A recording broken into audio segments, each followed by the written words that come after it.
छत्तीसगढ़ विधानसभा चुनाव 2023 मतदान संपन्न हो चुका है। छत्तीसगढ़ विधानसभा चुनाव 2023 में 2 चरणों में मतदान संपन्न हुए हैं। 3 दिसंबर को मतगणना है। आज हमारे साथ में है छत्तीसगढ़ के वरिष्ठ पत्रकार अनिल पुसतकर जी। अनिल जी, आपका RNN 24 में स्वागत है। RNN के सभी दर्शकों को मेरा नमस्कार। मैं RNN न्यूज़ चैनल में सभी दर्शकों का स्वागत करता हूं। अनिल जी, 3 दिसंबर को मतगणना है। आप वरिष्ठ पत्रकार हैं छत्तीसगढ़ के।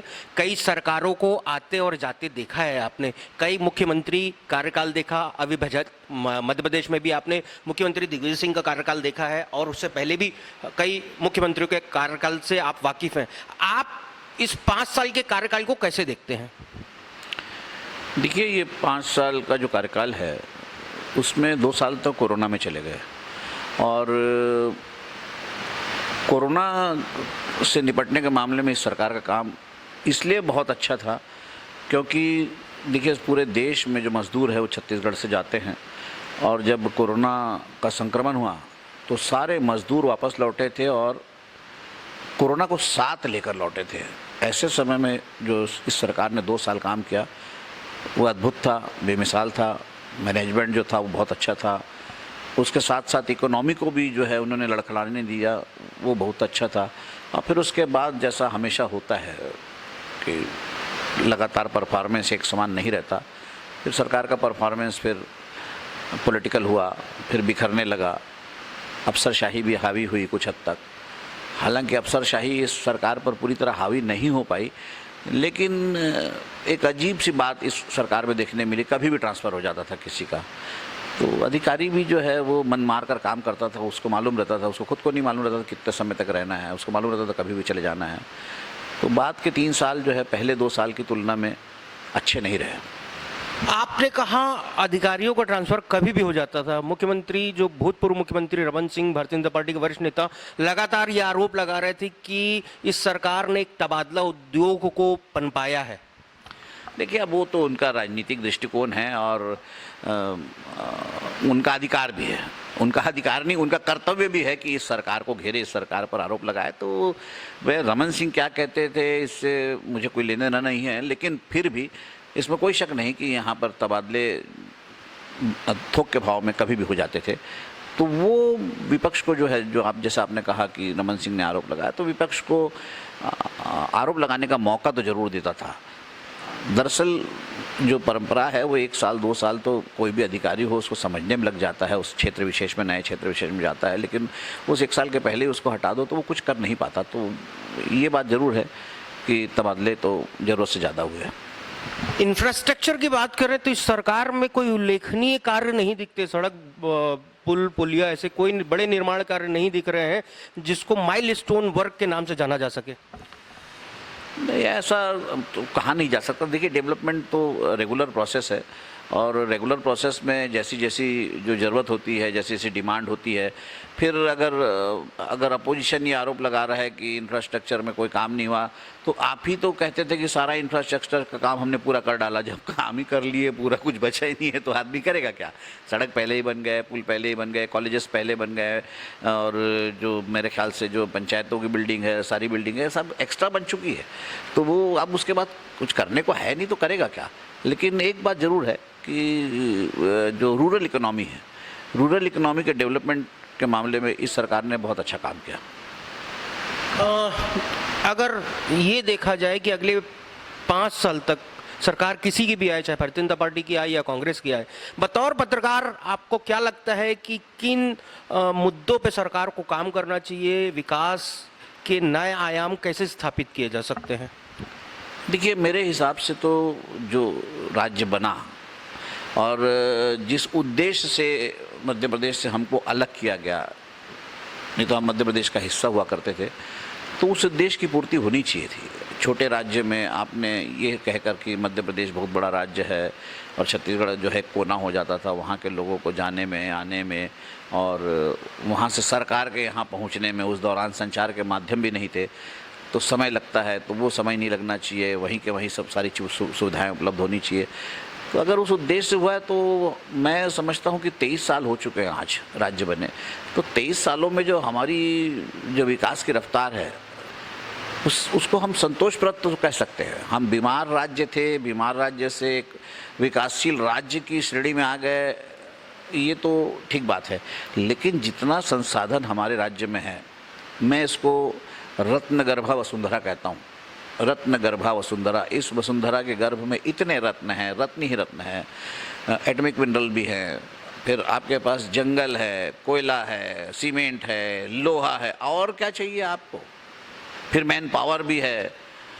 इतना सब होने के बाद जो आपकी रफ्तार है, अगर इस सब संसाधनों, प्राकृतिक संसाधनों को मिला के देखें तो रफ्तार थोड़ी सी कम है। मेरे हिसाब से तो 23 साल में गबरू जवान बन के उभरना चाहिए था, देश के सर्वाधिक विकसित राज्यों में शामिल होना चाहिए था। दुर्भाग्य से नहीं हो पाया, लेकिन आने वाली 5 साल में ये हो जाएगा, ऐसा मुझको उम्मीद है।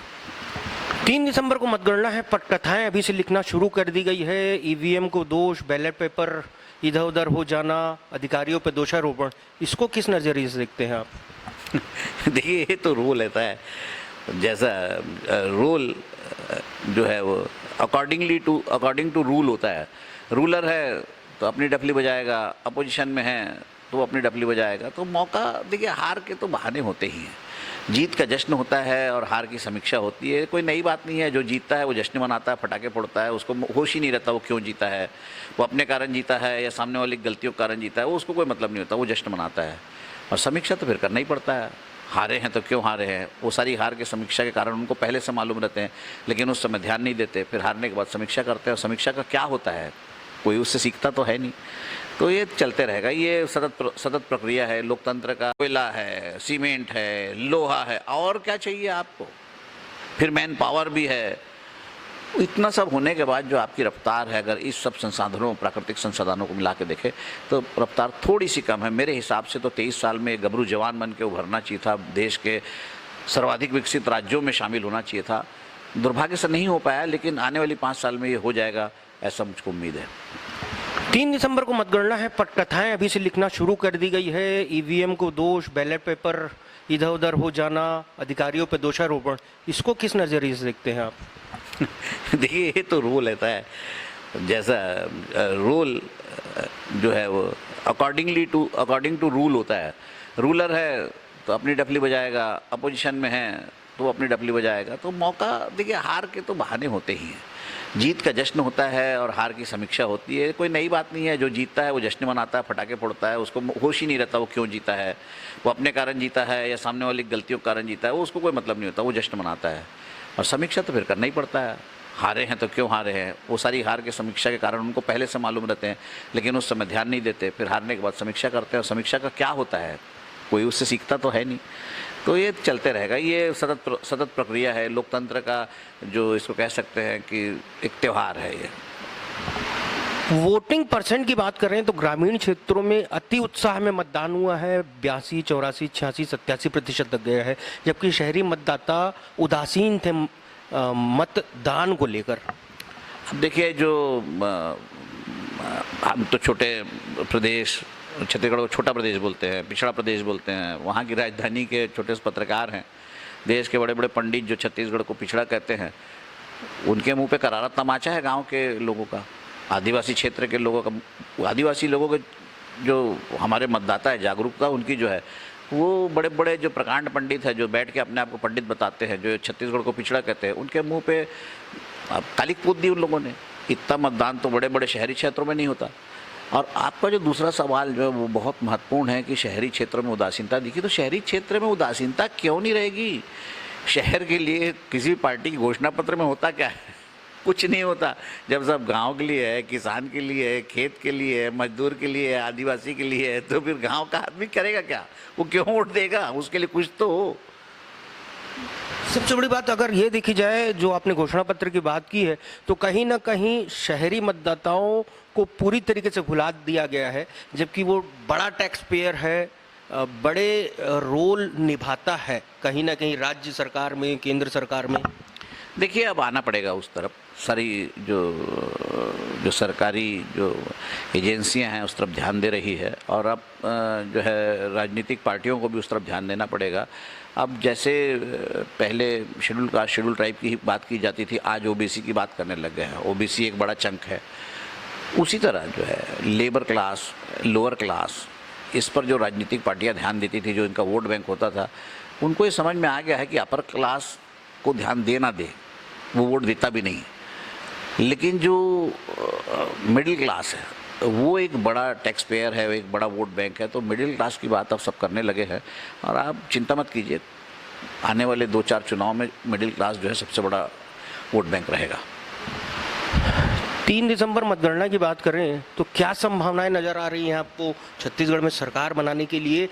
भारतीय जनता पार्टी का अपना मत है कि वो 50 से ज़्यादा सीटों पे जीत दर्ज कर रहे हैं। मुख्यमंत्री भूपेश बघेल सहित कांग्रेस बोल रही है 75 पार। तो आपको क्या संभावनाएं दिख रही हैं? हाँ देखिए, मैं भविष्यवक्ता हूँ नहीं, और भाजपा अगर कह रही कि हम सरकार बनाएंगे तो अधिकार है, वो डांस भी कर सकते, पटाखे फोड़ सकते, पटाखे तो फोड़ भी दिए उन्होंने भाजपा कार्यालय में।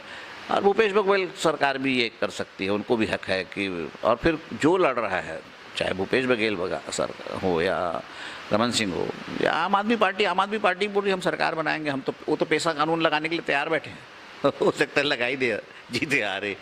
तो सरकार बनाने का दावा हर किसी को करने का हक है, और अनुमान लगाना इसलिए अब कठिन होता जा रहा है कि देखिए, अगर ज़रूरत से ज़्यादा वोटिंग होती है तो आप कहते हैं वो एंटी इनकम्बेंसी है, तो फिर जहाँ जहाँ कम वोटिंग हुई तो क्या उससे आप प्री इनकम्बेंसी मानेंगे? क्या मानेंगे? क्या जहाँ कम वोटिंग हुई वहाँ हार रही वहाँ सरकार रिपीट हो रही है?